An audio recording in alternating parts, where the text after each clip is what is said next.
Hello, good afternoon, and welcome to Xbox Tavern, Xpod Tavern, episode 89th. Sounds like the certainty in that one. Yeah, Is it? I don't know. Have we lost Jamie? I don't know, but who knows? who knows? Jamie, take it away. No, I don't want to. Don't want to? Hello and welcome. Xbox Tavern's Xbox Tavern episode 89. Whee. Wonderful Sunday evening at 8 p.m. Ish. Very ish this evening. Sorry, my fault. I am Jamie, and once again joined by MPV Graham. Hello. Million Man Ian. Bonjour. Scottish Gruff Ross. Hello. How are we all, gentlemen? Very good. Not too bad, thank you. Yourself? Spiffing. Did you enjoy your bike ride this morning, Ross? It was delightful, yes. You look like you're Recording in revitalised. progress. Oh, it was a fun experience, yes. Nice wee trip up the hills, so that was quite good. Good. Nice. And the other two, you all right, Graham, Ian? Yeah, we're Yeah. not too bad, thank you. Just press record. Just coping with the heat. Yeah, it's a wee bit warm. I want to be up with Ross today, I think. More my speed up there. I think we sort of peaked at about 27 today. That's unacceptable. Couldn't. Well, like I said to you earlier on, we need to send some C's up your way, I think. Way too hot down here. Anyway, it's enough of that nonsense because it's hot everywhere. C's. Celsius. I mean, you Drop could send some. him some seed if you like, Ian. C's. Oh, okay. C's, there we Self. Okay. Anyway, obviously we weren't here last week, so we're going to catch up a little bit of news last week, a little bit of news this week. Lady's favourite Daniel's away, sunning himself, ready, topping of his tan, ready to come back next week, hopefully. Getting drunk on Smirnoff Ice. On Smirnoff Ice and Breezers. I haven't heard that for a long time. But yeah, so we'll be back next week to the fearsome fivesome. Is that a thing? I'm not here next week. Oh, I right, knew so- that was coming. No. Anyway, we could worry about that next week. Video games and Microsoft. A big news thing from the week prior to last was that they've tested an Xbox Game Pass family plan finally in Ireland and some South American countries. Is that right? Colombia. As a nice place to start them. Yeah, Yeah. Columbia. So yes, they're testing the family plan. It's allowing up to 4 subscribers. Oh, sorry, you and 4 subscribers by the looks of it, to go onto a family plan. There's no specific details out there yet, but it looks like it's going to be about. They say here the Irish one are being offered €21.99 a month. So I think the euro and the pound's pretty similar at the moment. So yeah, obviously that's a lot more than what it is now. But for what was it, £15, isn't it, for Ultimate? So for less than the cost of 2 subscriptions, you could effectively get 5 subscriptions to it. You don't have to be in the same house, but you do have to be in the same country. Other than that, it seems like they're testing it and everyone's pretty happy so far. They're converting, like they did with Gold to Ultimate, they're converting the amount of time you've got left to this family plan should you decide to go for it. And it says here it will be 18 days. If you have a full month of Ultimate, it'll be 18 days of the new plan. So effectively, you're getting sort of just over half of what your subscription is right now, which I don't think is too bad. Obviously not quite the £1 for 3 years that Game Pass got from Gold members, but it's still pretty decent. So gentlemen, does this tickle your fancy at all? Will you be interested in signing up? Perhaps will we have an Xbox Tavern's Xpod Tavern family plan? It'd be excellent if it allowed you to do the game share part of it as well. I don't think it'll be game share, but No, I know, but that'd be least nice there's- if they had that sort of factored in as well. Well, I did read in Jez Gordon's report, I think, that now you can game share with one other person. You could still technically do that and have the extra 4 accounts. Obviously, they won't have access to your games, but they'll have access to Game Pass. Yeah. So in theory, you could. There's another way around it of getting even up to 6 people on a single account. makes you wonder as well, will it be like Great Britain or United Kingdom, or will it be just like England and Scotland? Because then poor Ross. Hey, I don't care.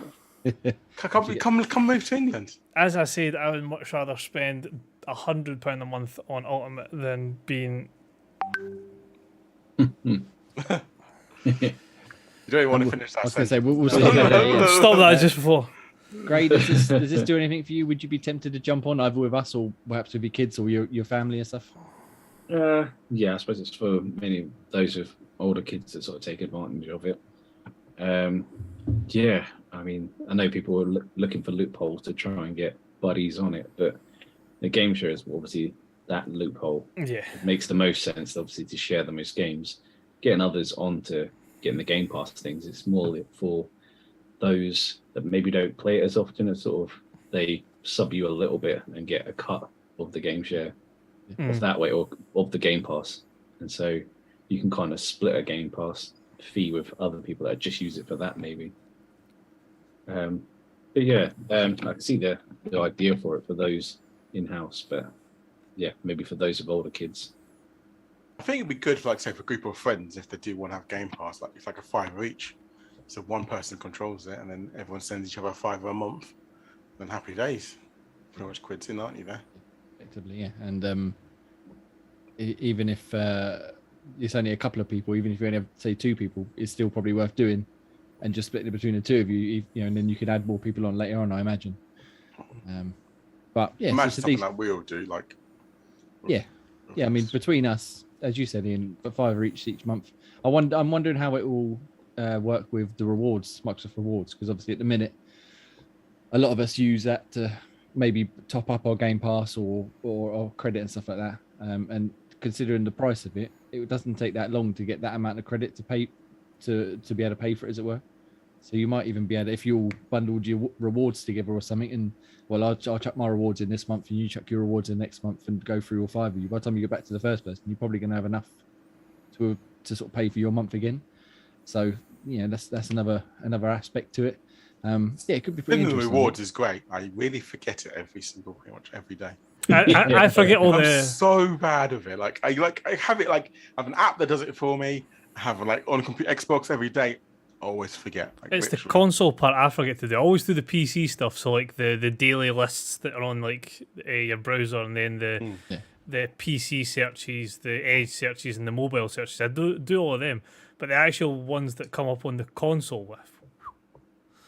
Yeah, I just always forget. It's like 53. How am I going to achievement a day? 53. Like, nope, keep forgetting. Yeah. I find the console app itself for rewards is a lot easier to do, like the daily set. Yeah, it's a hell of a lot faster than I find even the web browser version is. So quite just whip them out and it fucking flies for it. I find, especially when it's the 5 answer one, where it's like 5 out of 8. Like, which 5 are these? The top 5 games. Yeah. I always find the scrolling bit really flaggy.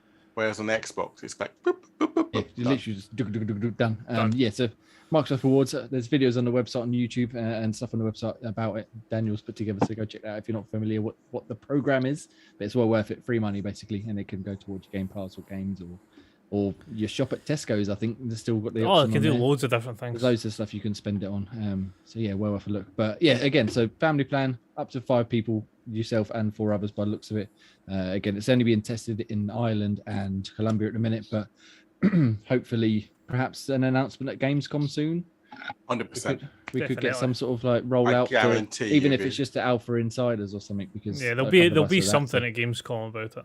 Yeah, I reckon at least a handful of countries, maybe the main ones, just to kind of get people going. Ooh. So fingers crossed. Maybe just one. Sorry to intervene there. There's maybe wonder, like, you mentioned how it's like 1 month is like 18 days. I do wonder if you add people who've got Game Pass ready, would it go into that pool as well?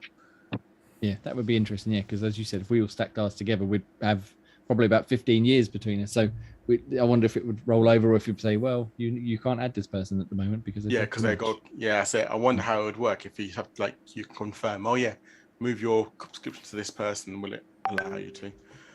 Yeah, but yeah, like I said, hopefully we'll get an announcement at Gamescom perhaps next week. Is it? Bloody hell. I was going to say next month, but yeah, it's next week. The 23rd, because I'm looking here, it looks like at Gamescom itself, we're going to get plenty of world premieres and exciting announcements and demos. Jeff Keighley tweeted out saying We opening night live streams Tuesday, August the 23rd. So week off, well, just over a week, I should say. Sorry. We're live from Colonmess in Cologne, Germany, with thousands of fans for a night of gaming announcements, world premieres, and more on a huge stage. And then he goes on to say that Xbox has already confirmed their attendance, but they haven't said what they're going to announce, obviously. So hopefully we could get this. We could also get an announcement of a white Elite version 2 controller by the looks of it, according to The Verge. There was a leak on that the other day. But getting back to Gamescom and what we don't know, anything you'd like to see? Any specifics, Graham? An announcement or a date or a beta or any sort of thing you'd like to see come out of it? No, I haven't really been thinking that far ahead. We're sort of Saints Row sort of due to drop and FIFA due to drop soon. Those have kind of been on my radar at the moment. The only other things are way too far ahead from Bethesda's kind of realm, which we've already discussed before. I mean, until we get anything new on those, at the moment, there's nothing immediately that's sort of got to my attention other than those that are coming soon. Fair enough. So it's all going to be exciting to you no matter what happens then? Pretty much. Unless they announce, I don't know, I've lost my train of thought. Ian, anything exciting you'd like to see announced next Tuesday? I mean, it would never happen, but give me fucking Elite Design Labs. I want a new controller, and I want to at least have the Elite one. To be fair, that would be cool. Would this white version not do it for you, or you want to wait and try and design your own? I want to design my own, so I can put all the colours under the sun like you do. Damn right. Every single damn colour you can fit on that controller. Exactly. That's what I want to do. Make it nice and ugly and lovely at the same time. Damn right. Nice. Well, I can't. That's the thing. I just can't see it happening. But I think it's such a money-making scheme. But I think it's because it's going to cost too much to actually do. Yeah. Well, the standard Design Labs, I think, are about £20 more than a standard controller. So I imagine an Elite version would be at least that more than an Elite version, if not more, which are already pretty expensive, especially the Elite version too. But I mean, I'm not going to lie. If I didn't already have one, I'd probably pay the money to get a nice shiny orange one or something. Ross, what about you? Anything you'd like to see announced next week? Same as Gray. Anything from any news of the Bethesda titles that are all being talked about and rumoured. Maybe a couple of big games, maybe rumoured for Game Pass or Cloud. I know we've got a story coming up later on about some big titles coming to cloud gaming, but that's my next segue. Keep it going. Something along the lines like that. No, just like I say, if they're saying there's going to be multiple world premieres, I'm just hoping, and it's maybe raining on the little guy, but it's not just like smaller indie titles. As much as there is some crackers out there, I really feel like the only thing that Xbox's momentum is missing is first-party games. And I know obviously they've got them coming, but they don't have... this year's quite a barren year for them. So as long as they've got news of big titles coming, that hopefully will at least keep folk happy with what Microsoft and Xbox are doing. Yeah, well, hopefully, as I said, they'll drop some banger announcements, including, as you alluded to right there, another news story which we're going to slide into because I can't really think of anything that I'd like to see that we don't already know about, like Graham was saying, like Skyfall. I was going to say, let's go with it, Skyfall, and Red Rim. No, that's not right. Anyway, so according to a user on Twitter, Nobelbro, I don't know where you can look it up. The Xbox store pages for GTA 5, Elden Ring, and Soul Hackers 2 have all received cloud gaming beta logos. Obviously, they're not in Game Pass, but when VGC did the story, I'm reading here, attempted to read here. They attempted to play the games. They received an error message suggesting that the labels have been applied early or incorrectly. So it could be next week, again, a week on Tuesday, I should say, that we get cloud gaming for games that aren't in Game Pass, starting with the aforementioned GTA 5, Elden Ring, and Soul Hackers 2. This is obviously something they announced a long time ago that eventually it wouldn't just be Game Pass games you could cloud game. It would be your entire library. We obviously haven't mentioned anything in between since then, but it looks like we could be getting that announcement very shortly. Does this do anything for anyone? I know cloud gaming has impressed us quite a lot lately, especially me. I've been playing quite a lot of it, and being able to have not just the Game Pass library, but my whole library, I think would be a pretty fucking sweet deal. What about you, Ian? I know you're a bit of a cloud gamer as well. Yeah, I love the fact that when you just want to quickly play something, like you want to drop in a game to maybe do something, check it out. It's those Achievos. Exactly. Have those cheapos. You can just quickly drop in, play it, and if you do like it, you want to take it out and about on the go, you can download it. But I find that these days, even with cloud gaming, it's so seamless. It's much better these days that it's no real lag and you don't really worry too much. Yeah. I mean, do you do every now and again consider installing this? It's like I'm playing it now. I don't need to install it. But yeah, I do like the fact I would love to see a bit more games coming to cloud gaming, like say if Elden Ring came to Game Pass or even cloud gaming, that would be fucking mental. Yeah, it's obviously something like Elden Ring at the moment. If it did come to cloud, you'd have to buy it still, but at least you'd have the option to stream it if you were away and you didn't want to take your console with you, or you just fancied hopping on and, like I said, getting a quick achievement. But I'm sure Elden Ring wouldn't be best served by cloud gaming, considering how tough it's supposed to be. Yeah, that's what I was thinking. I was like, it's not maybe a game that I would really fancy myself. Any sort of input delay, and that's you.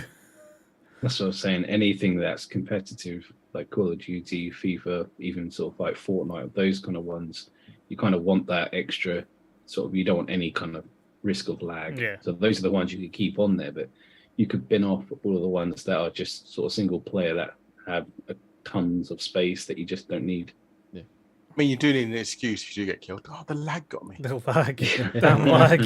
Yeah. Although you mentioned Fortnite, I've played a bit of Fortnite on the cloud when they added it to it, and it was noticeable when you were trying to perhaps run around and aim at like when you're doing the challenges. There was one there was like static targets, and trying to just fine tune the aim to get like to a certain point. It was like there was a very slight delay, but in actual combat, I never really noticed there was any sort of delay, even though obviously it was the same. That because you died really quickly. Well, no, I actually killed quite a lot of people. Thank you very much. But yeah, it worked quite well. I was quite impressed with how little I noticed in action, the sort of lags and delays and stuff.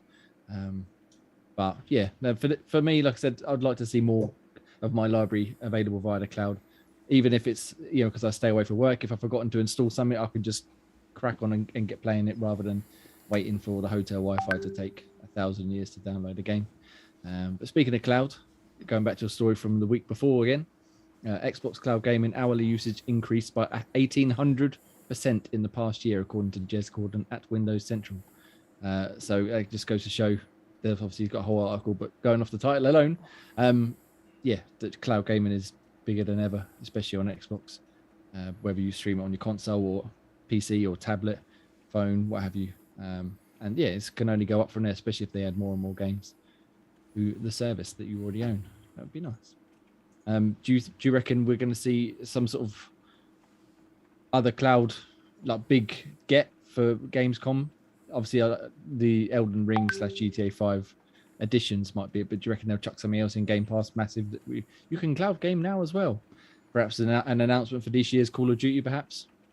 Ooh, don't know. Ahead of the deal of Activision going through. It'd be awesome to have that big headline sort of cloud on it. But like as Gray was saying, I don't know if COD's maybe the game maybe the campaign, but don't know, like jumping in multiplayer, I don't really know if cloud gaming would be, unless you're all running fucking like 1 gigabyte internet. That'd be about the only way I'd feel quite comfortable playing that. Oh, the Gears cloud gaming. Yes, they are, Ian, actually. Although that is one that I did try and play, and that was too much. That was too laggy trying to play that. I tried to play a bit of Gears 5, just a campaign, and you don't need to say it's laggy. It is just too much, that game. You love it. You love it. You still got to play with the others, yeah. Anyway, yeah. So maybe we'll get some other big announcement. Maybe like the free-to-play games, like Rocket League and stuff like that. Yeah, that would be good. That or the newly released Fall Guys or Rumbleverse or some of the free-to-play ones, yeah, where you don't need to. Obviously, you have to download to play them, but maybe if you get those free-to-play libraries up, that might work. Yeah, chuck them in there like I did with Fortnite, and we might get some more action going on there. And we'll speak about one of them free-to-play games a little bit later on. I'm quite enjoying it. Quite enjoying it indeed. I thought you were going to go into that. No. We'll get back to that. So, I guess the last main story, I guess, really is, again, going back to the week before because we missed it. PlayStation seems worried about Xbox owning Call of Duty. They're having a little panic. I'll give you a very quick rundown. Basically, the quote is that Call of Duty is so popular that it influences users' choice of console, and its network of loyal users is so entrenched that even if a competitor had the budget to develop a similar product, it would not be able to rival it. Their quote's quite long, so I'm not going to finish the rest of it. But what they're basically saying is Microsoft are going to buy Call of Duty, and part of their argument against the sale going through, as it were, is that no matter who you are, what budget you've got, what game IPs you've got, you can't match Call of Duty. Which I understand on one hand, but I don't understand because they've already said they're going to keep it on PlayStation anyway. So, and they only just for now, and then they've only just recently again came out and said that it would be cost effective to stop PlayStation players playing Call of Duty. Yeah. What I could see, well, obviously, what I could see them doing is obviously including it with the Xbox and Game Pass, but then obviously full price for PlayStation users. So still best of both worlds, but. And added content like DLC. Yeah, there'll be incentives to have it on the Xbox over the PlayStation, but not the incentive of, well, you can only play it on Xbox or PC. It's definitely giving them food for thought, though, wouldn't it? If they're worried about losing a lot of the market to Xbox, if they did cut off Call of Duty to PlayStation. Yeah, see that next God of War game that you're producing. Yeah, it's me. Give Phil a wee phone call about it, please. Let's have a little swapsy. He's excited to play Ragnarok, so just if you want to keep playing God. Speaking of God of War on Xbox, did you see the story about the God of War imitation game one? What's this? Oh, it was horrendous. It's been taken down now. Yeah, it's already gone. But there's a program on Xbox where you can basically, like ID at Xbox used. Was it the Xbox Live Indies on 360? We can upload your own games. Someone literally got a model of Kratos, put him in a what's the fucking Colosseum, and just has you fighting enemies. But it looks like the worst game that's ever been made. Yeah, it looks he worse doesn't than walk, he slides along the ground. It looks like worse than the original Kratos, like PlayStation 1, the original God of War Kratos. Yeah, horrendous. Oh my god! And they were selling it for £3.39. There's a trailer. There's gameplay up on Eurogamer because they managed to play it before it got taken down. But yeah, it was obviously someone trying to luck because apparently they've got several other games on the store which rip off other things like Fall Guys, Mario and Yoshi and stuff like that. So it's just some guy pushing his luck, or some person I should say pushing their luck. But yeah, that was a little by the by. I thought it was funny. It's gone now, so you can't play it. So as you said, Ross, could be Game Pass is the ultimate way they should tackle this. They should say, our users are going to have to pay. Their users are going to get it included in their subscription. But I mean, that's the way the cookie crumbles, isn't it? I mean, when you factor in like how many people have got Xboxes that don't pay for Game Pass, and then they find that they get Call of Duty included, so it's only going to see Game Pass subscriptions go through the roof as well. Yeah. So we'll see what happens. Again, the deal, according to another news article, which I'm not going to get into right now, but they predict it could be finalised this year. So we've got 4 or 5 months that they could. This year or this financial year? Well, the headline just says this year, and I don't really want to click on it. So I'll go with that. There's a big spoof article saying Microsoft are worried about PlayStation taking control of Destiny. So according to Michael Pachter, that lovely man who tried to cancel all of video games, he says 15th of January at latest, they think. Yeah, so by the end of this year, like you said, 15th of January. So it could be soon. I mean, the sooner it gets done, the better, because I mean it's dragging out now, isn't it? But I suppose they got to go through all the regulatory bodies and grease a few palms probably, and say the right words and cross their T's and dot their I's and stuff. But yeah, so we'll see what happens, and then hopefully we'll get some Call of Duties and some old school Activision Blizzard games in Game Pass that we can enjoy, and you guys can finally get back on playing WoW, included in your Game Pass Ultimate Family plan. And then we can get StarCraft and we can amend the original. Yeah, and then you'll win that first quiz. Points. Yeah. Then you won't see me again because I'll be on WoW all the time. Yeah, I'll be on StarCraft all the time. All right, last story. Ian, come to the podcast. No, I'm waiting. Go away.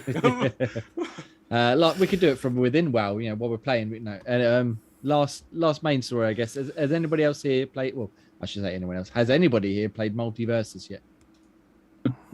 No, good. Right. Well, I clicked the install button and then haven't looked at it since. Apparently, it's the most popular free-to-play game right now as of last week. Again, because this is a story from last week. Seems to be doing really well. Lots of players playing it. It's beating games like Fortnite, Fall Guys, Rocket League, stuff like that. So it must be doing really well. I tried to play it. It said sign into your Warner Brothers account, and I was like, I can't remember my details, so I turned it off and I haven't gone back to it. Same thing. I had a fight with the account thing. Reset the password, lost my shit, and just thought, and play something else. Oh, I got that far. I literally installed it. Went, nope, that's it, done. I got one as well because the other Warner Brothers game, what is it? Gods Among Us. I think I tried to sort it out against that one. Yeah, I definitely have one. I just can't. I can't remember what it was, and I couldn't bother to look it up, so I just give up. I'll get back to it at some point. But yeah, apparently it's doing really well. Obviously, the season 1 starts, I think, next week or the week after, something like that. Which will give you new characters and levels and stuff. And then aren't they cycling the characters out every week or every other week or something? So you get a certain amount of characters for free, and then obviously if you pick the battle pass up or if you buy the characters, you get to keep hold of them. As I understand it, Daniel's the only one I think who's played it, and he's not here. So Daniel, let us know in the comments below or when you're back next week. That'd be lovely. He's still recovering from his hangover. Yeah. You really think he's going to be here next week? We'll see, won't we? We'll see. But yes, that was sort of like a quick blast of news because we had so much to get through for the last 2 weeks. Just a couple of quick headlines I want to go through very quickly. We can talk about them if you want, or we can just skim over them. Scorn's runtime was revealed to be 6 to 8 hours, coming to Game Pass in October. Very excited about that one. Looks very good. 6 to 8 hours is just right. Activision Blizzard's active player base falls below 100 million for the first time in 2 years. 3 years. Oh no, I'm sure they'll survive. They got a few quid kicking around. Logitech G is releasing a dedicated cloud gaming handheld later this year that will support Xbox cloud gaming. It looks pretty decent. Oh, Ross is representing. It looks kind of like the Razer Kishi, but slightly bulkier. Looks pretty interesting. But if it's from the sort of the like the G series that they work on, that'll be a properly good bit of kit. Yeah. Marvel's been. Oh, it's the actual one, like the actual handheld. Sorry. No, Karen. That's what it's here. It's here for discussion or not. It's up to you. So no, it's an actual proper device and for cloud game or for all like. It'll be a device. It'll be a device like the Kishi. So you'll have like your side part. Oh, you like, connect it. Yeah, like the backbone and things like that. It'll be like that sort of device. Oh, so I thought you meant like a dedicated, like a Steam Deck. Like a Steam Deck, yeah. Cool, move on. I know. I thought it was just like an actual tablet that would have. Oh no, it does actually. Yeah, no, actually, no. Yeah, no, I think it is its own device. Oh, it's okay. Yeah. So it's not like something you put your phone in, yeah. Oh yeah, Xbox Cloud Gaming and Nvidia GeForce Now games, so gamers can play AAAs with.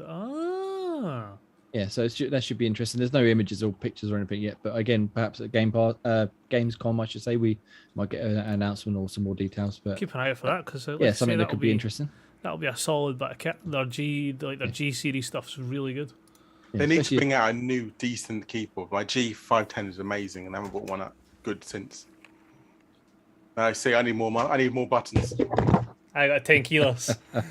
All of the buttons in. Leave some for someone else. Oh, fucking hell. Jesus Christ. Extra buttons. No.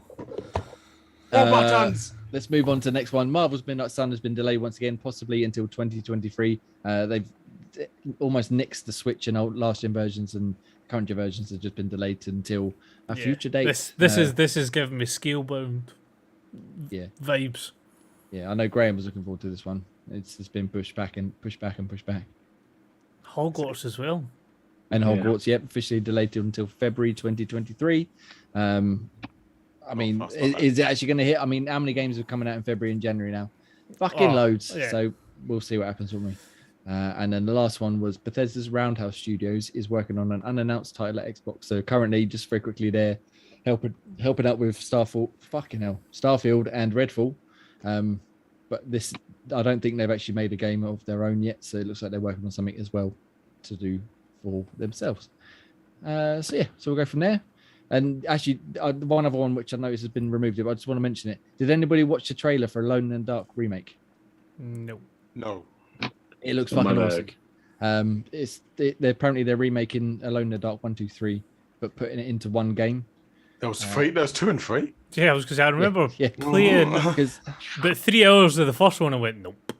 Yeah, so they're remaking it. It looks like almost take a heavy inspiration from Resident Evil 2 and 3. Yeah, I was over the shoulder, very realistic graphics, very detailed and horrible visuals and stuff. But they're, like I said, they're putting the 3 games into one. Looks interesting. No date yet or anything, but looks pretty good. The only one I really played was the one on 360 where they had very good fire tech where you could burn everything down. Had a lot of fun playing with that one. Burning the fucking... No surprise. Central Park game. Freaking pyromania. Central Perks, yes. all right, friends. No, I was going to just say it, and I was like, no, I don't want to say it, and I was too late by that point. That was a good game, but yeah, this trailer. If you get a chance, look at the trailer. It looks fucking awesome. Anyway, that's the news. Fucking rapid fire news. We got a lot of news in there. Oh, I'm all newsed out, Ross. So please, can I have a rest from news while you plug me, please? It'd be good if you actually unmute your mic as well. Sorry, I was muting it for the thunderstorm that we've got outside. I don't want the mic picking it up. Where's my fucking thunderstorm? Yeah, I've just literally heard it just now. It's like, fucking hell. That's Scotland for you, in the Highlands. It's not the Highlands. It's the Mediumlands. Yeah. Mediumlands. Midlands. For plugs, that's what I'm doing. Social media, Twitter, TikTok, Facebook, Instagram, at Xbox Tavern. You'll find all our reviews at xboxtavern.com, as well as some video reviews and, as G was saying earlier, your Microsoft sort of insider tips from Dan that he loves at youtube.com/Xbox Tavern Official, where you'll find us recording this podcast every Sunday at around 8 p.m. Yes. Apple and Spotify podcasts, if you could rate and reviews for 5 stars, that'd be fantastic. Leave a wee comment about the show as well, that'd be great. Spreadshirt, having a few little discussions with Spreadshirt about some designs. Problems. Yes, I mean to check in with you on that one. But there's a couple of designs up there just now, and hopefully we'll be adding more in the future. And last but not least, if you want to help support us with your hard-earned money, patreon.com/Xbox Tavern. Shout out to Beth, our superstar supporter, for that. Thanks, Beth. Thank you, Cheers, Beth.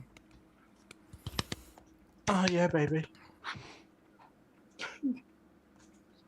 Nice. Is that it? Okay, cool. Yeah, that's the end of the plug. I'm assuming. Thank you very much. See, we're all about the rapid plug-in today. Mini plug. Rapid news, rapid plug. Now let's talk about games. Yeah, let's talk about games, specifically old games. We're now on to our favourite subject of the week, Xbox Game of the Year throughout the years, and we're now on to 2013. If this is your first time listening, I'm so sorry. But we talk about our Game of the Years throughout the year on Xbox from 2002 up until the current day, and we're currently on 2013. And we've got plenty of answers from the community, which is nice. Thank you very much. But I'm going to go to Ian first. Tell me about your favourite game on Xbox for the year of 2013.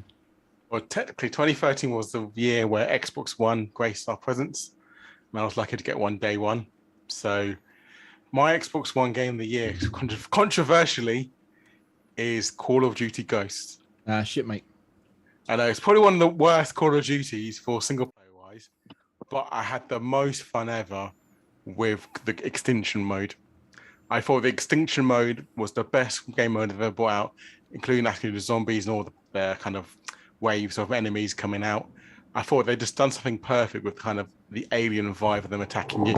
So what was the Extinction Mode? Was that like zombies but of aliens, or was there more to it? It's more to it. So obviously there was like, you had to go through different sections. You had to put down a drill, and then when you're drilling down to kind of destroy the aliens, and then they obviously, because they're attacking their base, they kind of start swarming you.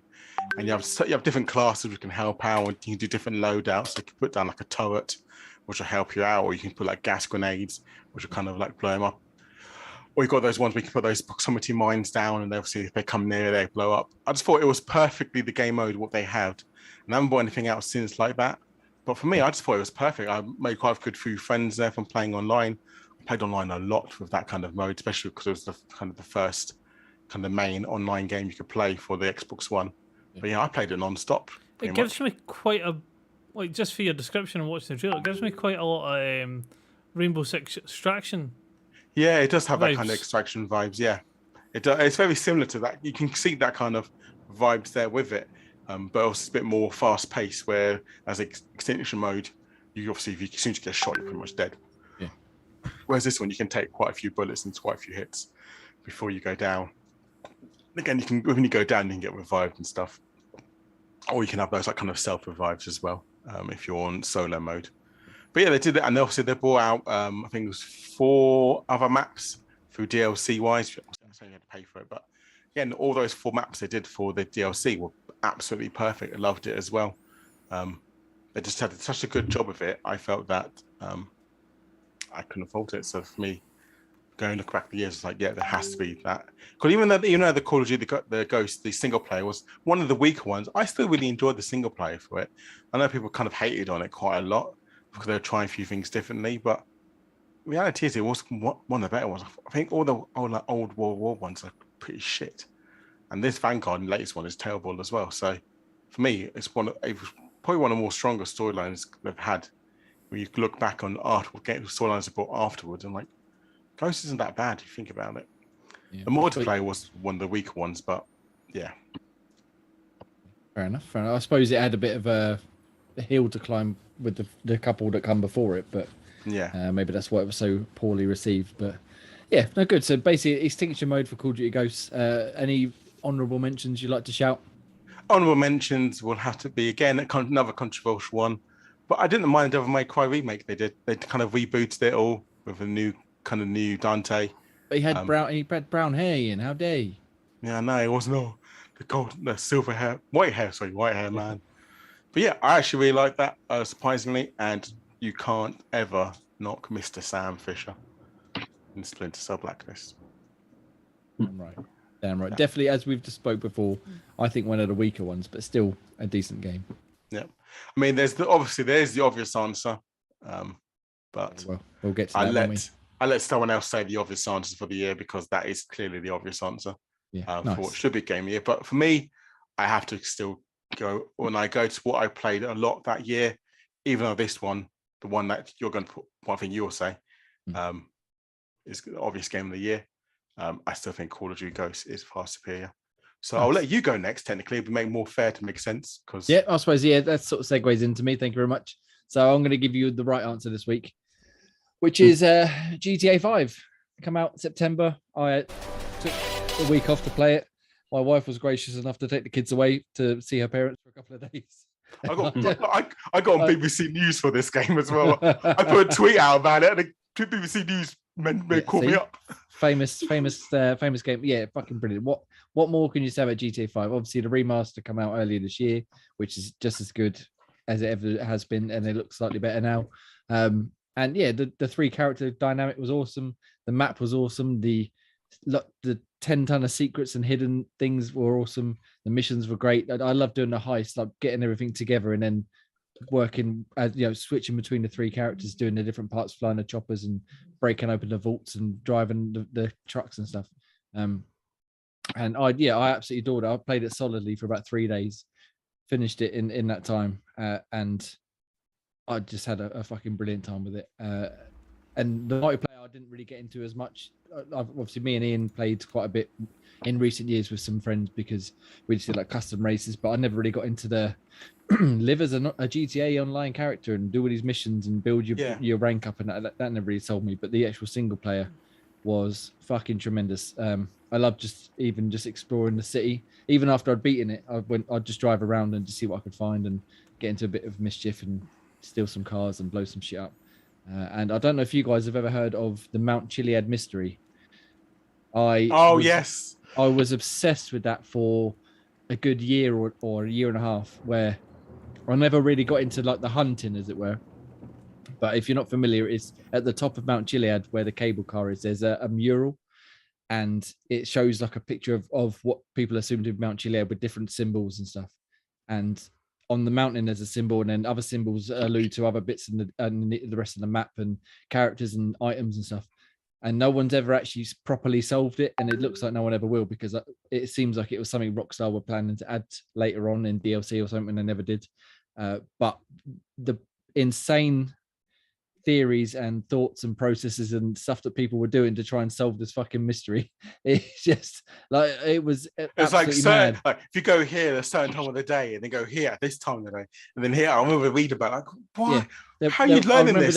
There was one specific one I remember at the bottom of Mount Chiliad. There's a chicken restaurant. I can't remember the name of the chicken restaurant, but it said if you stay here at 3 a.m. on a Tuesday with Michael in a certain costume, if it's raining, you'll hear a noise. What does this noise mean? How did you find that? Why would you think it does anything to do with it? But it's just spawned a thread of. Like, but yeah, people kept doing it. I remember, I did the same thing happened to me. Like, what? How? It's Like, just why? mad. And it was so fascinating to follow this journey.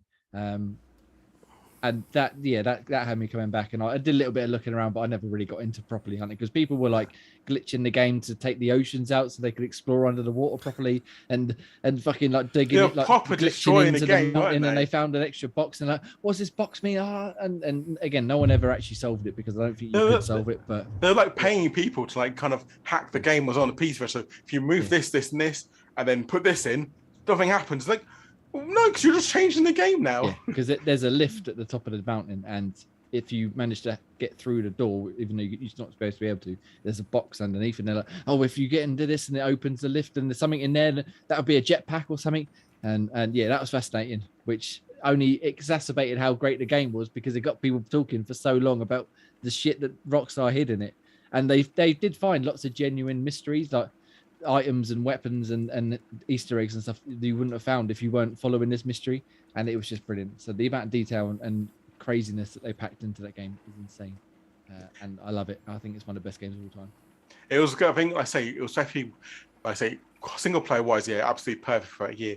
And even like I say, when like me and you, we played with my friends over COVID, that kind of helped COVID. Like every Thursday, without religiously, on a Thursday night, we'd all get on, have a few beers, and just do races or stupid like team-based beat 'em ups and stuff like that. Where it's like, mad things. Yeah, exactly. Brilliant. So yeah, definitely a lot of good fun. That kind of definitely for single player when it came out, and then it kind of helped COVID become a bit more sane when you had a routine like every Thursday you always get on and play. And now we've only got about 15 more years until we got to wait for the next one. Your nickname's Sven. Sven, yep.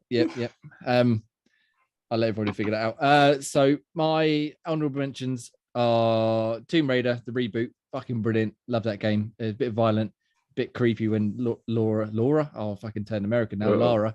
Your missus. Just falls into a river and gets impaled through the neck and spikes and stuff. But fucking tremendous game. Absolutely brilliant game. I love that remake. And then obviously the Telltale Wolf Among Us and Walking Dead Season 2 was tremendous as well.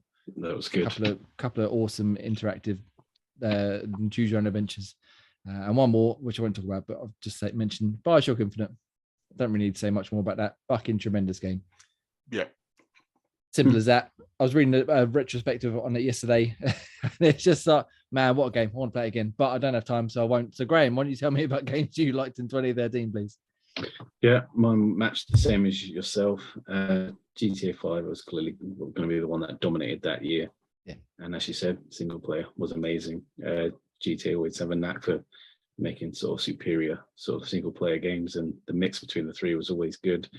The memorable Trevor will live long for a lot of people, as you see him in other programs and such. I was going to say he was in my missus watching Walking Dead. Walking Dead, but Snowpiercer, and in that he had like a big beard, and in GTA 5 I gave Trevor the big beard, and I was like, I know him. Spotting Trevor everywhere. But yeah, couldn't be it. As of you, couldn't get into the online bit too much, but yeah, the next GTA's got to go a long way to sort of top the single player on this one, but I'm sure they'll definitely give me a good go. My only other honourable mentions were just sequels to series I really loved, and Dead Rising 3, obviously not the best one in the Dead Rising series, but it was still worth a play, and I enjoyed that one still. What about to say Dead Space 3 there? I'll kill you. No, Dead Rising. I was going to climb through this camera and go, what are you doing Dead Space 3 for? I hadn't even played 3 or 2, and they got partway through the first one. But I did quite enjoy, because we did a bit of co-op in Dead Rising 3, didn't we? I think so. That's all I played of it, and it was all right. But yeah, definitely not the best Dead Rising. Definitely not the best one, but it kept the same kind of the good things good, what it liked to do with combining things and the whole survival mechanism, just a shed load of zombies at once to try and tackle. Yeah. So it did the good things good there. The Saints Row 4 one, that took a proper twist off the series on that one, because it went into the virtual world and kind of went a bit, I can't remember the name of the Microsoft one where you're the policeman that jumped really high. Crackdown. Yeah, it got very Crackdown-like. And Tron, it was just crazy. It wasn't, as you say, it wasn't the best one in the series, but it was just a different take on it. And as it's the same, if you like the kind of Saints Row series, that definitely still kept you interested and was decent. It wasn't terrible like some of the other ones are. So yeah, those are my honourable mentions. Nice. So GTA 5 obviously great choice. Good Yeah, work, sir. it wasn't going to be many to beat that one, is there? Yeah, there was a lot of good games this year, but yeah, as you said, I not know many going that through 2008 list, like there's so many other mentions I could say, but like I spoil everyone if I get mentioned all the other games. But yeah, 13 was very strong. Yeah. Well, Ross, why don't you round us out? Tell us about your favourite games of GTA. Oh, fucking hell, GTA's on my mind of 2013.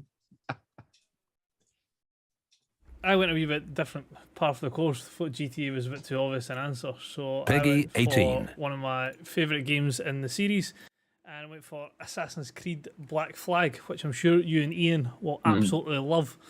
Oh yeah, tremendous. You know what? I love a bit of water, and he loves a bit of boats.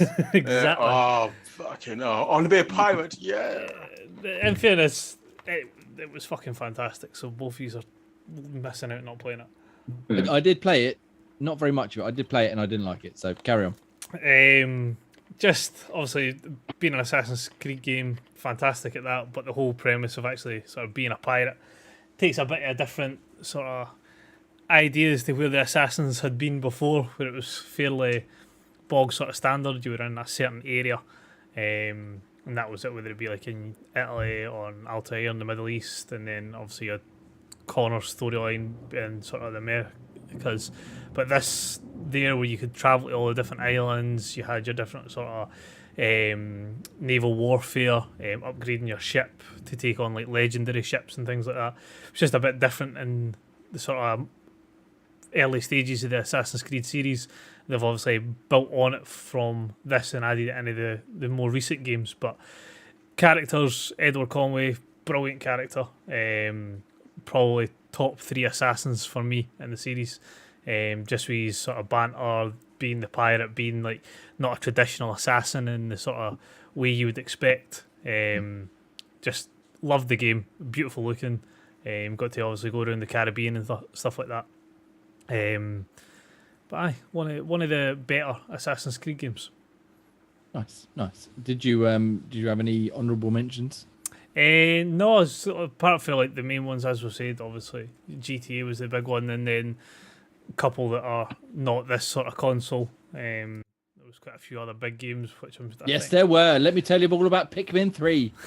What a fucking game! But no, the main ones: Assassin's Creed, GTA. I'd agree with what Dan had said for his as well. He said Rise, Son of Rome, which for how old that game is, still looks unbelievably stunning. It was a great looking game. I don't think I ever finished it, but I definitely played it a good chunk of it. You should finish it. It's quite good. Yeah, great looking game. Obviously, the real answer is The Last of Us Part 1, but we can talk about that in a few weeks when it comes out as a remake. Very exciting. Anyway. We got some community comments. Like I said, our man Ken Doyle on YouTube commented XCOM Enemy Within for 360 and Black Flag for Xbox One. So as Ian said, that was like the crossover year between them. So we had a couple of last gen, we had a couple of new gens. A couple of good games. I think that XCOM Enemy Within was quite highly regarded, right? Yeah, it was quite strong. People seem to love it. I could never get on with the concept, but people seem to really like it. And one person who did really enjoy it was special guest Pete, who tells us that F1 2013 was the winner for him. Their classic cars for the first time, and career mode was decent. And his shout-outs go to Walking Dead Season 2, The Wolf Among Us, and naturally GTA 5, which was also the pick of Neil T. I can't read that, it's too small, at something on Twitter. He says the game has almost become a cliche at this point due to it being re-released every time a new console comes out, but I have to give it to GTA 5. So I mean, there was always going to be the obvious answer, but much like last week with Dishonored, it was one week I just couldn't pass over. No way. It was too big. And speaking of last week, I just want to give one very quick shout out. If you haven't played Spec Ops: The Line, go check that out. What a fucking tremendous war shooter that's far more than it appears. And if I'd remembered that come out in 2012, I would have mentioned that last week, but I forgot. However, don't forget about it. It's a great game. And it's normally only a couple of quid in the store as well, so you can go check that out. Right. Thank you very much. If you want to answer next week's question, which will obviously be 2014, hit us up at Xbox Tavern on Twitter. We normally put up the question during the week, and then we read them out, like I said, on the podcast next week. Get your answers in there, or just tweet at us, or send us a DM, or get it on the Discord that Ross mentioned earlier on, or indeed in the comments down below, as the YouTubers say. There's only one obvious answer, so. Well, there is a pretty obvious one that sticks out to me, but I'll have to have a look through the list yet. However, let's fast forward to the modern day and about games we're playing right now. Should we talk about Project Game Pass, gentlemen? Let's do it. We should. Cool. So if you're not familiar, the first time listening, I'm terribly sorry. Please stick with us.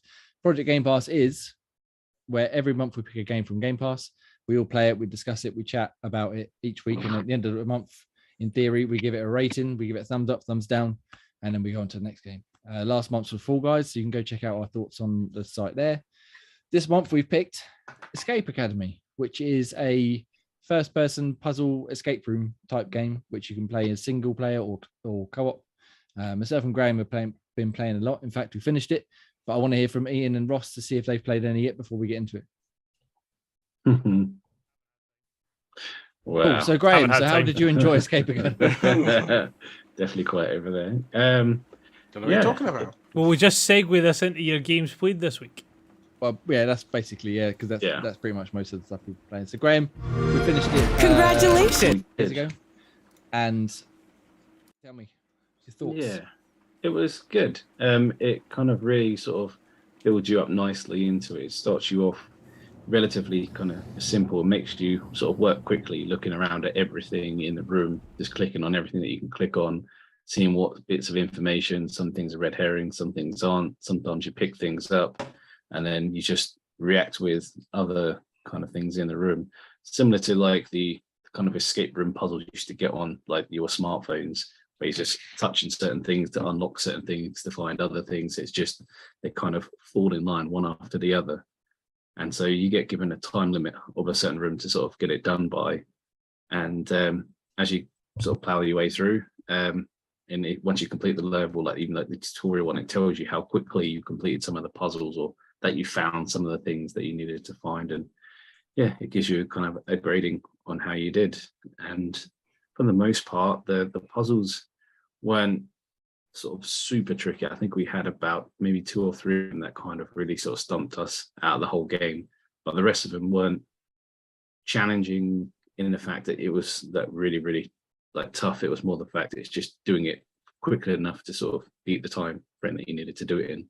I think most of the time we were kind of comfortable, but yeah, I think, because as you said, there's time limits and it goes from 15 minutes to 45, I think was the last level. Yeah. And other than the 2 that we really got stuck on, I think we had 5, 6, 7 minutes left on each level easily by the time we finished each one.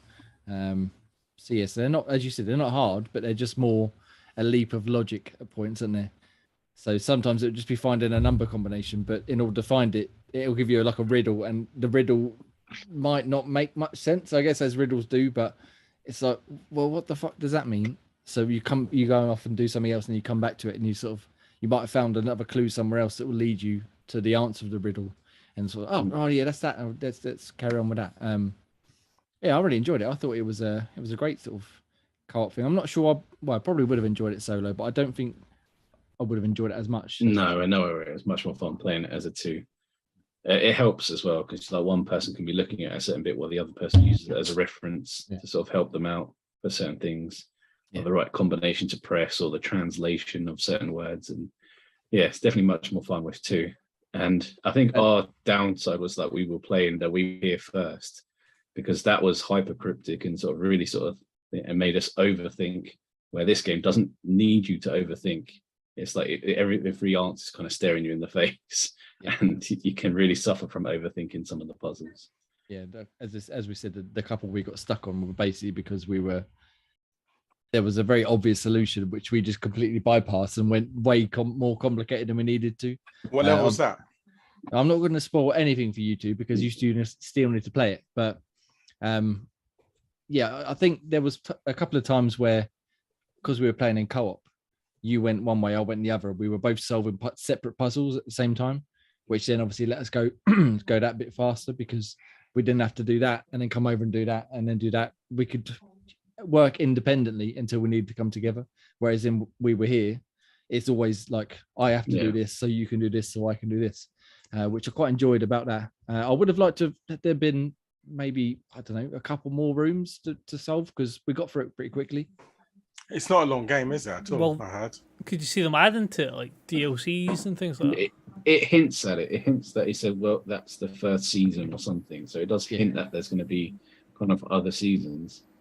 But slight spoiler. Yeah, at the end it says you completed year 1 or whatever, didn't it? And then, but there's nothing in game to say, look forward to year 2 or downloadable content or next game coming in a few years or whatever. And the other thing is, once you beat it, like we finished them all now, if we were to go back and play them again, nothing is going to be different. So if you've got to find a combination for a lock, for example, there's no way of it being randomized so that the number we had, so the number we had is going to be different to the number you'll have, or if we play it a couple of times, it won't be different each time. So the only sort of incentive to go and replay it is to try and get a better grade at the end of achievements and a better grade at the end of it. Better times, and it says to solve certain puzzles so many turns to get certain achievements. So that, I suppose that's the only way of trying to get some sort of replayability out of it, doing it in a quicker time. But it's not really fair doing it in a quicker time when you already know the answer to the puzzle. Exactly. That's just a case of speed running, isn't it? Rather than how do we solve this? Like, well, let's just solve it as quick as we possibly can because we know the answers. But I still really enjoyed it. I did write a review for it earlier on, which will be out, I think, probably tomorrow when I've just had a quick reread of it. But overall, pretty high on it. Pretty much enjoyed it start to finish. Awesome. So I'm looking forward. And it would just be awesome to be a fly on the wall for someone else to play it. Yes, like I said, I definitely want to see some sort of stream action going on. Yeah, I was going to say some sort of stream would be an ideal situation. Is you and Gary are sitting in chat, pissing yourself laughing. Yeah, I definitely want to see, because again, as we said a couple of times already, there was a couple we got stuck on, which I explained to my wife like late after the fact. I said, we were stuck on this puzzle, and I ran her through it, and instantly she gave me the answer. I was like, how did you do that? We were stuck for like 15 minutes trying to figure that fucker out. And she just like instantly got it. So it'd be interesting to see if you managed to get past that or get stuck on other ones that we got stuck. We didn't get stuck. Yeah, on. that'll be the inevitability. There'll be some that we'll fly past and you'll go, "Fuck, we spent ages trying to work out," and there'll be some that we sit there going, "Duh," and you're like, "It's right fucking in front of you." Yeah. But I definitely want to see you guys play it. So let us know when you're going to play it and stream it, and we'll hop in the chat and have a look along and put some emotes and words of encouragement in the chat. I've you on our Twitch channel, which would be nice. Yeah, nice. And there's no shame that it offers you hints, but there's no shame for it. I think there was 3 levels that we might have had to use a hint on. Yeah, but they're pretty basic hints, and it's not like this is the answer. It's like you might find the answer here. Oh, okay, let's go and have a look over there then. We had to use a couple, but for the most part, I think we got through it pretty well. Yeah, nice. Sweet. Well, I look forward to you guys playing it. Graham, what else have you been playing this week since we've segued into what we are playing this week? I have been playing on this game called Annihilation, which is my review game. And I would call it a bullet hell, but it's just more kind of an everything hell. It's not just bullets flying at you. It's all kinds of different shit flying at you. And they've done it. They've made a weird take on it. You're on like a shrunken planet, so you're moving around in like a sphere or like a ball. So you're constantly flying. You can go all the way around the world or this planet, and they're only kind of small. They only take you like 10 seconds to go from one end to the other and just like looping around. And basically, it gives you weird things. You have to blow up the buildings on the planets because there's like you're in the future and it's a special metal X or alloy X. It's a certain material that you're trying to harvest, and basically someone's trying to attack you, and that's what you have to do with your ship. You have to do certain things like blow up the buildings that are on the planet to sort of basically take them out as what the objective is. Yeah. But sometimes you can't just shoot the buildings. You have to knock the ships into it, which means you have to steer your ship or face the direction, because it's like a dual stick shooter. As you're aiming with the right stick, you have to use your melee button, which is the bumper button, to knock the ships into the buildings to knock down their shields, and then you can shoot the things. So it gets a bit trickier that way. Okay. And then there's even weirder ones where you have to steer a ball into a certain pit to lower the shields, and you think just walk, like driving your ship into the ball would nudge it forward. Yeah. It's too simple. It just kind of side nudges it. It doesn't sort of the physics moving that ball is a pain in the ass to try and do. And yeah, it's really, really hard. And yeah, it's a combination of just constant crap coming at you, firing at you, ships trying to just kamikaze into you. So you constantly having to either have the shield up to sort of try and preserve some of your health, otherwise you just get rinsed in an instant. Yeah. Using the melee button to knock enemies away, and then firing your gun by just moving the thumbstick, but you can't shoot whilst you've got your shield up.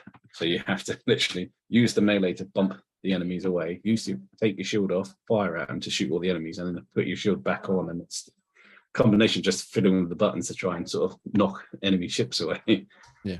And yeah, some of those levels, they give you a time limit on some of the levels to do certain things. And some of the earlier levels are really, really brutal.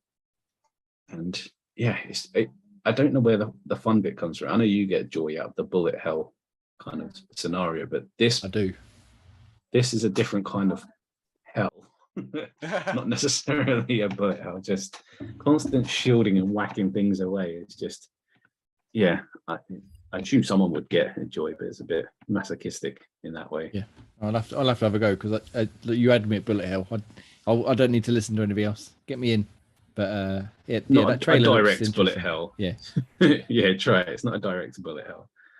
And the other thing I've been playing, I haven't quite finished it yet, is the As Dusk Falls, to sort of trial out that kind of game. And yeah, it's kind of interesting to sort of play it through. I'm surprised. I know you loved it to bits. But with so many QuickTime events, I definitely thought you wouldn't have liked QuickTime events. I like QuickTime events. I'm just not very good at them. You definitely have to be on your guard. I got caught out by one or two just by not paying attention. But yeah, the story and like it's decent. Like I mean, we've talked about it before. The different choices you make really have an impact. Like with like The Walking Dead, they have a mildish kind of impact on the story. This one has massive impacts on the story with who goes where and who stays alive and all kinds of different things. So this one's kind of really interesting. I'm not sure how keen I am on the graphical movement of it. It's like a semi stop motion. Yeah, it's like a motion comic. Yeah, I'm not, that bugs me every now and then, the way it's done. That seems to have been a lot of people's like bugbear. I've really enjoyed it. I love, as I said before, like the Dead Space motion comic they brought out when they first released that game, and ever since then I've really enjoyed that style of art, and I thought it was fucking brilliant. But carry on, sorry. The art style is good. I think it's just the transitioning that really bugs the shit out. It really just every now and then just annoys me how just like the weird stop motion of it. Just yeah. But yeah, it definitely didn't sit well in the trailer, I don't think. But when I played it, I thought it was fucking brilliant. I thought it was really effective. Yeah. So it's kind of like an advanced Telltale game where this kind of story plays out, and it's quite clever. So yeah, digging that one. We were talking about some of what you done the other night, and I was also talking to special guest Pete, and what you said, what I said, and what he said, fucking completely different. And you're only halfway, two-thirds of the way through. So I'll be interested to see where yours ends, where's his ends. And we were talking about perhaps doing some sort of spoiler cast in the next week or so, just getting together and having a chat, and then maybe rack it up on YouTube or something. But we'll have a chat with the other lads about that as well. But yeah, so enjoying it so far. Yeah, it's good. Nice. Anything else then? No, I'll leave it there. I won't bore you with the other bits I've been playing. Well, I've got a feeling Ross is going to do the same, so I'm going to jump in very quickly, and then he can go for it. Obviously, Escape Academy we talked about. I've been playing a little bit more Plague Tale Innocence, trying to get that finished before the new one comes out in October, I think. I'm quite enjoying it so far. I'm sort of getting into it, but I do find that the stealth is not as freeform as I'd like. I think I mentioned before, it's very much set piece stealth. Like there's an enemy there, and there's only one way to get past them. You can't sort of improvise and come up with your own solution. You basically got to, I'm supposed to throw this thing to distract them that way, so I can go this way. But I'm enjoying it. I think I'm pretty much at the end. I've just got a few more chapters to do, I'm enjoying it. But the main one I've been playing this week, really, other than Escape Academy, is Rumbleverse. Gentlemen, has anyone else checked out Rumbleverse? Yeah, with you yesterday. I've heard. Well, yeah, we didn't have a good chance here. I've heard big things about it. I've seen quite a lot of stuff about it, like it's almost like Smash type idea from what I've seen. It is, to boil it down, it is Fortnite, but wrestling. Right. And Okay. it's a battle royale, and instead of shooting guns and stuff like that, it's just wrestling moves. So punches, kicks, suplexes, choke slams, spears, fucking Eddie Honda 100 hand slaps and stuff like that. And I was excited to play it when I first saw it earlier this year. Yeah. And when I first played it, I had maybe 1 or 2 games. And this is not very good. This is not quite what I hoped it would be. But the more I played it, the more I understood how it worked. And I'm really enjoying it now. I keep jumping into it every chance I get. It's like Fortnite, like I said. So battle royale, jump into an arena, the circle shrinks, everybody gets pushed together. I think it's 40 players though. It's not like a big map. And there's chests dotted around. You break them open, and you get things that increase either your strength, your speed, or your health. And you can upgrade any of them in any order, but you can only upgrade all of them. I think it's something like 10 times. So you can upgrade your health 4 times, your stamina 4 times, then your whatever I just said, the strength twice, and that's it. That's all you get. Or you can do entirely strength or entirely stamina, stuff like that. And you could also pick up books which have wrestling moves in them, and you can have 2 equipped at a time. So that boy just got Cesaro swinged clean off the map. Oh yeah. So if you pick up that move, for example, the swing, you assign it to the right bumper or the left bumper, and then you press it, and it uses your stamina to attack. And if you hit them, then it will perform the move. If you miss, then you'll be stunned for a second. But like, for example, what you just saw there, I didn't actually watch it, but I assume you can do a move, and if you jump off of a building, for example, it have even more impact when you hit the ground. So I did one the other day where it was almost like a pile driver type move. But because I was on top of a water tower, I jumped off and I missed the water tower and just careened to the ground. And the what's the right word? Like this, in Dragon Ball when they're flying and they got like the aura around them. Yeah. Yeah. And like that, but it got like bigger and bigger and bigger. And then I hit the ground, and instead of doing about 200 damage, it did about 650 damage. Just absolutely smashed him.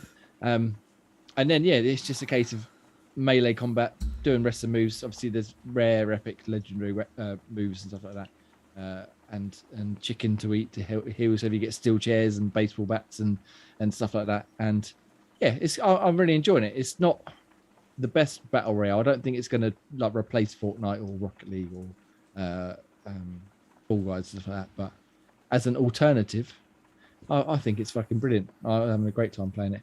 The customization is not there yet because the season doesn't start till the 18th, I think. But when it does come out, I imagine there'll be a lot more skins and stuff to customize your character. And hopefully they'll get some actual real world, either WWE or AEW or Ring of Honor, whatever, like crossovers, because that would be awesome to see. There's one move, I forget what they call it, but it's basically a Stone Cold Stunner, and it fucking launches them when you do it. It gives it the little kick, and you like jump and fly forward, and you hit them, and they go fucking flying off. And when they land, it also does damage. And it's just, as a wrestling fan, it's really awesome to see. It's just like, yes, wow, what a move. So I'm going to be playing some more of that. I think it's only, you can play solo or you can play in 2-player. I don't think you can do squads of 4 yet, which is a shame, awesome, because I'd love to see proper 4-person tag team matches. But at the minute, it's just teams of 2. Me and Graham tried to play it the other night after we finished Escape Academy, but they were having massive server problems, so we couldn't even get onto the title screen. Nah. Shame. But definitely up for playing some of that at some point this week if anyone's around, because I am enjoying it quite a lot. So nice. So Rumbleverse, check it out, especially if you're a wrestling fan, Fortnite fan. It's a great alternative to the battle royales. Ross, tell me all about football, please. So mine's will be quick this week because it's fairly boring, fairly basic. FIFA just polishing off Ultimate Team. It's at the time of the year where you can just build stupid god squads for fucking pennies. So it's quite nice just to see your team rounded off for the year before the next one comes out. And then Football Manager, playing an online career with my best mate. Brighton and Bristol City. Second season has just kicked off. Bristol City qualified for the Europa League, finishing in 6th, I'm sure. And Brighton missed out on the title by goal difference to Liverpool, but in the Champions League for this season. So it's been an interesting first season, and on to bigger and better things second season. Nice. So, not that I really want to ask more questions, but I will. You said you're finishing your FIFA 22 team off before the new one comes out. Are you going to get to transfer them over to the new one? No. It doesn't transfer over, no. It's the only... I'm still enjoying playing FIFA. It's in a good place right now, I feel, how it plays and stuff like that. The only real reason now to be playing it is just for the sort of being able to say you've got all these epically good players and things like that, and doing the SPCs. And the reason I'm enjoying playing FIFA so much is not even so much the playing the games that I'm doing just now. It's more doing the sort of squad builder challenges. As I've said before, this is the first year I've really got into the Ultimate Team side of things, so I'm a bit rusty in regards to how you actually do all the challenges and like the links and stuff like that. So having a vast assortment of cards at my disposal at the moment, it's teaching me how to do all the different types of squad builder challenges that you'll need for when 23 comes out, and then be a bit more experienced for when that drops. Good. Well, I wish you luck, and hopefully you win with... What team are you playing in Football Manager? I'm Brighton, and You're my Brighton. mate is Bristol City. Up the Brighton, as they say. Up Seagulls. Yeah, there we go. See, I knew the terms. Ian. Hello. Obviously, you're retired from achievement hunting, so you've not really got much to talk about this week. What have you been playing? No, I haven't. So what I've been doing is I'm been collecting more achievements instead. What is it? It's like a drug, man. You need to like break away from this. I know. So I wanted to finish the games. For what can I play? So I decided to restart, should I say, Watchdog Legions. So I had a few missed for achievements in Watchdog Legions, so I thought I'd go back and mop up some of the side story and finish off the side stories in the DLC as well. So ended up going back to that. It's quite fun again going back into London because I guess it's close to home for us. So, it's quite good fun, especially because they brought back characters from my original, from like, you've got Aiden Pierce and you've got Wretch as well. And once you complete the Bloodline expansion pack, you can bring them into the main game. So they do kind of make it a bit more fun because obviously they're known characters, so you feel like they're actually part of the storyline. So it's a bit more fun rather than the randoms that I was before anyway. Kind of enjoying that, kind of going through that kind of aspect again, trying to come up all the achievements, going for all the different bases and causing a bit more carnage in London, as I like to do. Fair enough. Good. And I assume you've not been playing anything else? Well, apart from this, obviously, we have got Sport Agents. So, as you know, I am an advocate for true achievements, and they, every now and then, they won competitions. So the latest one they've had recently is called Warboats. So basically, it's a bit like battleships. So basically, you go against one other person, and basically, it's the quickest to sink. Not quickest, it's the whoever the ship's in the least amount of moves. So obviously, you have your grid, which is 8x8. It's a bit smaller than normal battleships, but they've all got the original battleships, like the 2 3s, 1 4, 1 5, and 1 2. And basically what it does, it checks your achievement library, so all the achievements you haven't got unlocked on your gamer card, and then it pick a few random ones and put it into a grid. And then obviously you unlock an achievement, and then when you unlock that achievement, it'll either be hit or miss of your ship. So again, I'll be going through that. I had quite a good round this week. And to me, only to hit all the ships with 17 hits, I only missed 7 times. So I got quite a good score for that. So I beat my opponent because they haven't completed their grid because they lost. Because after 8 misses, they gave up. I haven't done it since because they know they'll lose. Fair enough. So I just want to make sure I'm clear.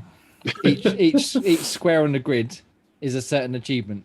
Yes. And so you've got to unlock that achievement, and hopefully that hits their ship as well. Yes. Correct. Okay. One of them was getting all the pigeons in GTA. Oh God, no! I'm not doing that again. Never, no. Again. Oh, Done all the feathers in Assassin's Creed. That was bad enough. No. So there wasn't too. So was there any particularly good game you played in order to get an achievement, or was it all just shit that you had to play for just this? Most of it was shit to play for, like Life is Strange True Colors. Whoa. Shots fired.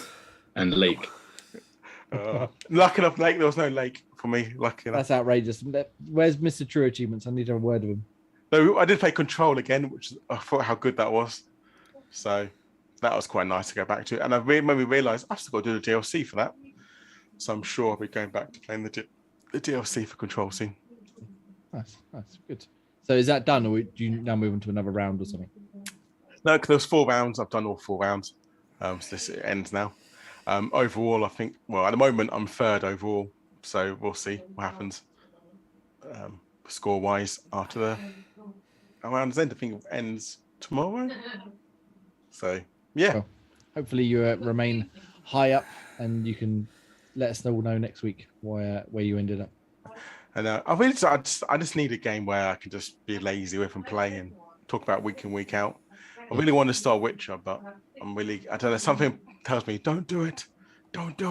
Just do it. I was going to say, do it. Just be prepared to sink fucking hundreds of hours in.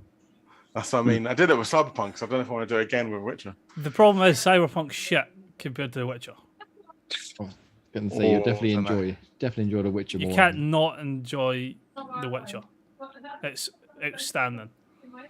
You can't change what Garrett looks like, can you? You can change his hairstyle and his beard and things like that. You can change his armor, but you can't change like his face. You can't make him black, basically. No. See, I like customizing my cat like a Cyberpunk. I don't He's think called the White Wolf, to be fair. Yeah. That's we call him the Black Wolf instead. Yeah. Well, we'll see if Ian's found a way to make Geralt black next week. The Black Wolf. Anyone else got Black anything they Wolf. want to bring up? No. that's about The silence. Good. Okay. Well, let's move Other on than to... why do you like Life is Strange True Colors? I fucking loved it. I thought it was brilliant. Anyway, let's not get bogged down in that discussion right now. We haven't got time for that.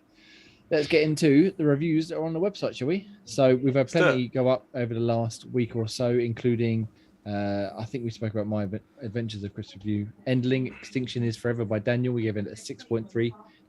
Charming little side-scrolling adventure game. Vano, reviewed RimWorld Console Edition, which he gave a 9, which seems like it's getting a lot of love across the board. Seems like if you're into that sort of thing, that's really going to scratch an itch. And Afterwave Downfall from Jake got 7.3. And I reviewed a couple of accessories, the Exa, both the gaming mouse and the Fenrir S headset. Both very good. You can go check out all those reviews on the headset. Check them out on the headset right now, or on the website as well. Why not while you're there? And there'll be plenty more. Like I said, my review of Escape Academy will be up tomorrow, and there's plenty more in the pipeline, including a few unreleased games which you can talk about next week. But Juicy. while you wait for our wonderful reviews, which you can read on xboxam.com, Ross, why don't you tell us what games people can play on Game Pass? So we've missed a wee while, so I'll recap for the start. So you've got Ghost Recon Wildlands, which was August 2nd on console, PC and cloud. Shenzhen IO, August 4th on PC. Turbo Golf Racing, which I was quite surprised at the type of game it was. Wasn't exactly what I thought it was going to be. What do you mean? Have you played it, have you? I thought it was... I didn't realise it was, as much as it sounds daft that it's golf, I didn't realise it was ATB. And you've got a lot less like crash physics and that I expected to be in it. I expected it to be very much like Golf with Friends meets Rocket League, and I know that's kind of like what it is, but I was expecting like to be able to smash into people's balls and wipe out other cars and stuff like that, and then I was expecting it to be a wee bit more not open, but I didn't expect it to be like you tee here, your holes there. Like I get that's golf, but that wasn't what I was expecting when I first sort of went into it. But have you perhaps read my preview? Probably not, but that's basically the gist of it. So, as you said, it's A to B, but even as 8 players, you can't hit the other players outside of weaponry. So there's 8 cars driving around, but you're just going through each other and the balls all over the place. It's good fun. I would definitely like to play it with you lot rather than on my own, because I think it'd be better with a group of friends. But as it is, it's fun enough. Carry on, please. So that's that was August 4th, console, PC, and cloud. 2 Point Campus, 2 Point games are fantastic. Basically, the old theme games. I don't want to say the rest of them, but theme park, theme world, theme hospital, sort of games. August 9th, console, PC, and cloud. Cooking simulator. What is it with these simulator games now? Is it just basically like there's a walk of life, therefore it gets a game? Power wash, gardening, PC building. Thief simulator as well. Fucking cooking simulator got reviewed by, I think, Varno when it first came out a year or so ago, and he fucking loved it. I think he gave it a 9 out of 10. Yeah, I've heard really good things about it. See all those type of games, they're fantastic. Like I went through like a rut like just at the start of COVID, and I wanted to build my new PC, but I couldn't do it because I couldn't get parts because nobody had anything. So I bought PC Building Simulator, and it's like mesmerizing. It's like everything that you do to build a PC, you do in the game, and you're just sitting like, this is fantastic. And it's just so like simplistic, but at the same time, it's really good. It's like not everybody's cup of tea. It was the same with that the other one I was playing recently, the one that's you're basically a handyman and you go around, you fix people's houses up, and then you charge them to upgrade your house to sell your house on to then buy a house flipper, I'm sure it's called. Same sort of idea. And it's not for everybody, but it's so simplistically good that it's just like, yeah, you pour like 5 hours in it and you go, shit, what the fuck happened? So that's another one. August 11th, console, PC, and cloud. Expeditions Rome on August 11th on PC. And then the last one, Off-World Trading Company, again another PC one on August 11th. Nice. So plenty of decent games there. A couple of good ones coming up, which we'll get to next week. Ian, things are leaving us, unfortunately. So why don't you tell us, break our hearts, tell us what's leaving. Sad times indeed. Fortunately, we have 5 games leaving us, and they are Boyfriend Dungeon, Curse of the Dead Gods, Library of Runia, Starmancer, and Train Simulator World 2. Nice. I believe Train Simulator World 3 is out soon, which is also possibly coming into Game Pass, so that makes sense why that's leaving. But Curse of the Dead Gods got reviewed by Jake, and he again another one he was very loved high it. on. Yeah, he loved it. He keeps telling me to play it. I was like, well, it's going now. I can't. So yeah, go check them out if you're listening live, because you've got about 3 hours to do it. So, Graham, if people aren't going to be able to check the games that are leaving, or if they don't want to wait for the games that are coming into Game Pass, perhaps they've got Game Pass Xbox Live Gold, which they can redeem the free games. Why don't you tell them what they can choose from? Well, they've got one more day left to pick up either Relicta or Saints Row 2 because they finish on August the 15th. And then what's left is Calico from August the 1st to the 31st. And then we got new ones coming in. Scourgebringer available from August 16th to September 15th, and Monaco, What's Yours Is Mine from August 16th to the 31st. Nice. So some decent games there. I really want to try that Monaco game because I understand it's quite a good sort of co-op stealth, like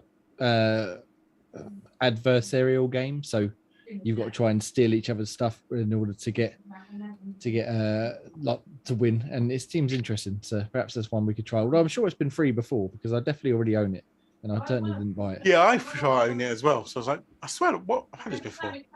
But again, the 360 games are leaving in. Is it October? They're stopping doing it. November, I heard. Something like that. So yeah, so that I guess they're just kind of scraping the barrel now. But that's all the games that you can check out on Game Pass, Games of Gold, or stuff that's leaving Game Pass, unfortunately. Thank you very much. I think that's pretty much what we would call a podcast. It's been a couple of weeks. We're a little bit rusty, I think, but we're back into the swing of things. Yeah. Nice. So thank you very much for listening this far. You're a fucking hero if you made it. We love you. As Ross said at the top, you can follow us Patreon, Twitter, Discord, wherever you like. Just ask Jeeves for Xbox Tavern, and hopefully he'll serve it up to you on his lovely silver platter. For now, you can follow myself at IanXan on Twitter. You can follow Ross at Scottish Gruff. You can follow Ian.